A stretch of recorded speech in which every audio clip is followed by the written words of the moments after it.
the United States currently being successful at inflating its debt away? Well, it depends on who you ask. If you look at standard economics, it would say that the government can borrow money, and then when it spends that money, as long as it spends it in the right way, that's going to stimulate economic growth. And then that economic growth will result in more tax revenues, meaning that that debt paid for itself and then some. One of the byproducts of this is that prices go up along the way, and so many people say that the government can just inflate its debt away, and that's why it chooses inflation. But we get into a problem with economies when the public debt exceeds 90% of GDP. So where is the United States, and where is it in this cycle of trying to inflate its debt away, since it's got a lot of debt and we've got a lot of inflation?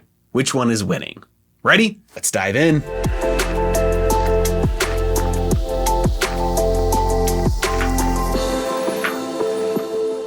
If you are in the California area or somewhere near the West Coast, I would love to see you in November. On November 10th and 11th, I will be speaking at the Pacific Bitcoin Conference. It's going to be a great conference there. Got a lot of great hosts and speakers like Michael Saylor, Lynn Alden, Corey Clipston, Jeff Booth, a ton of other heavy hitters there. It's going to be a great time. Love to see you there. If you use my link and promo code in the description, you get a big discount on your tickets. All right, take a look with me at this article from Bloomberg. This came out a few days ago here about the US inflating its debt away after an unprecedented spending binge. The author is pointing out here that everybody is looking at inflation, but instead, people should be looking at the government debt shrinking rapidly. Really? Government debt shrinking rapidly? I haven't heard about this. What's going on here? Because last time I checked, it was growing pretty rapidly. Not in dollars and cents terms. Oh, okay, so it's not shrinking. No, that's growing day by day, minute by minute. But here's the key. It's dropping in the way that really matters when compared against the inflated size of the economy. All right, so we're going to break this down, but first let's see what they point to here in the charts.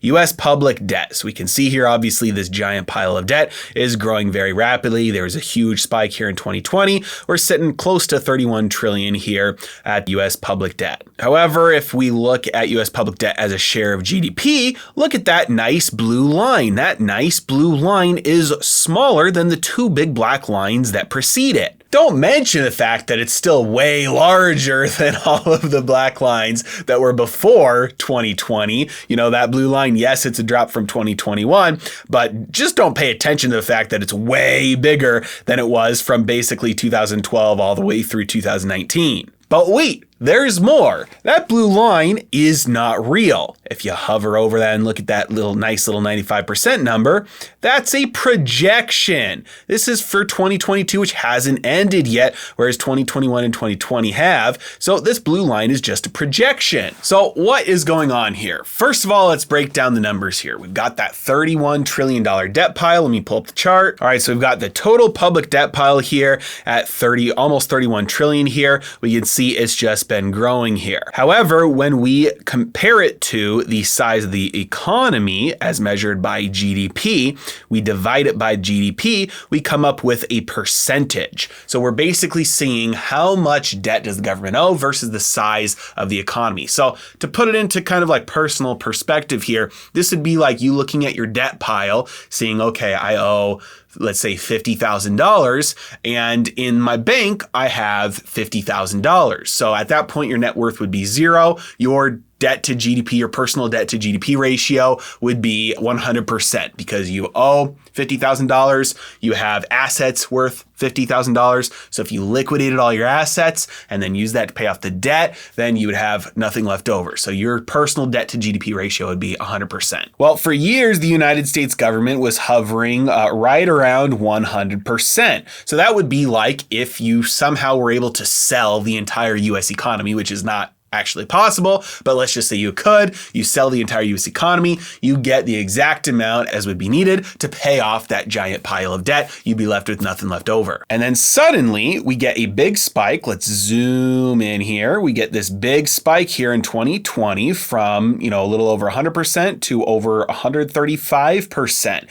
So that would mean that you would still have, if you owed $100,000, you have $100,000 in the bank, Suddenly now you owe $135,000. So even if you liquidate everything, pay it off, you still owe $35,000. So we owed, the government owed 35% more than what the entire GDP was worth. And that's because they borrowed a ton of money and it didn't initially have any impact on the size of the economy, because the economy stays the same amount of goods and services. The government got all that new debt all at once in one instant. But as they spent that money started to work its way throughout the economy, which pushed up prices. And as prices go up, that means that the size of the economy goes up, because that's all GDP is. It's just the total aggregate price of everything going on in the economy. So as prices skyrocket for everything, that means the GDP will look bigger. Has nothing to do with real financial success, has nothing to do with real wealth, anything like that. It's just a kind of a bad number as a bad gauge of the economic size. So as that money worked its way throughout the economy, the GDP grew, but the debt didn't grow as fast. And so this number got a lot better. So we got back down to about 122%. Keep in mind, 122% is still a lot worse than where we were before, at about 100% before 2020.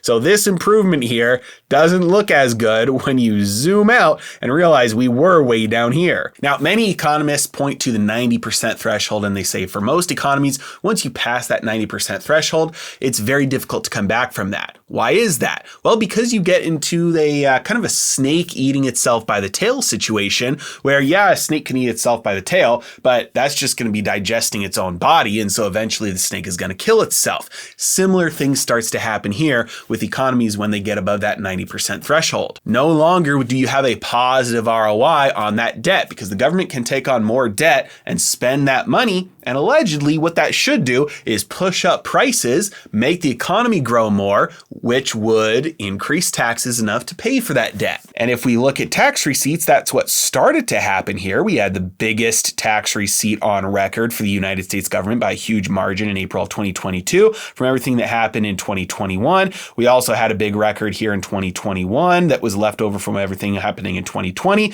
So the government started to get a massive payroll coming in, but things have started to change now. Look at this big drop off. We broke that trend line here. So what's going on here? Well, the economy is starting to shrink. We're in a recession. Our GDP has declined 2 quarters in a row, and likely there will be a severe decline for quarter 3 of this year as well. So what good did all that debt and all that spending do? Nothing. It actually made things worse. So not only did you increase the debt load, but you also spent that money in a way that didn't cause the economy to have strong, robust, long-lasting growth. There is a brief spike and now is a drop that is getting us to a place that we were worse off than before. So when the GDP grows, prices go up, that means federal tax receipts go up, right? Because if your income goes up, you pay more in taxes. When your stocks go up and you sell some of them, you pay more in taxes.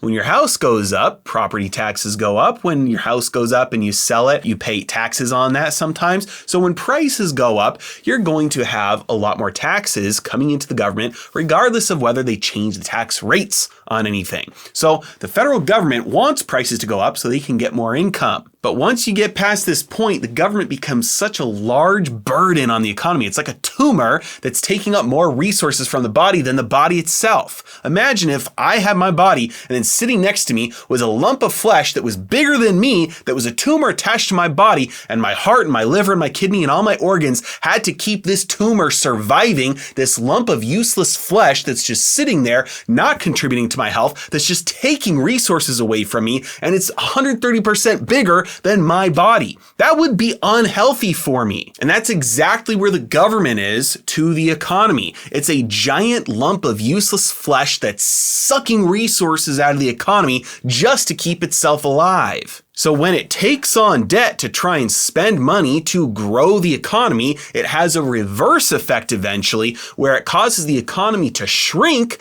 and now it's left with all that debt and a negative effect on the health of the body. And that's exactly what we're seeing right now with federal tax receipts dropping off a cliff. Again, it's breaking that lower trend line here, and we had a lower tax receipt in June than we've had in many quarters here for the last couple of years. And this is only going to get worse worse as prices continue to collapse and we have more and more joblessness and more unemployment. Prices are going to continue to go down. People sell assets less often when they're down. Federal tax receipts are going to collapse. And then suddenly that debt burden is not going to be very easy to pay off like they thought it would. So going back to this projection by Bloomberg about the economy increasing faster than the size of the debt, that's absolute hogwash. And I hope they're not going to do this, but I hope that they issue an apology when the numbers come out for the end of this year and this blue bar doesn't actually go down, but goes up instead. When pigs fly, right?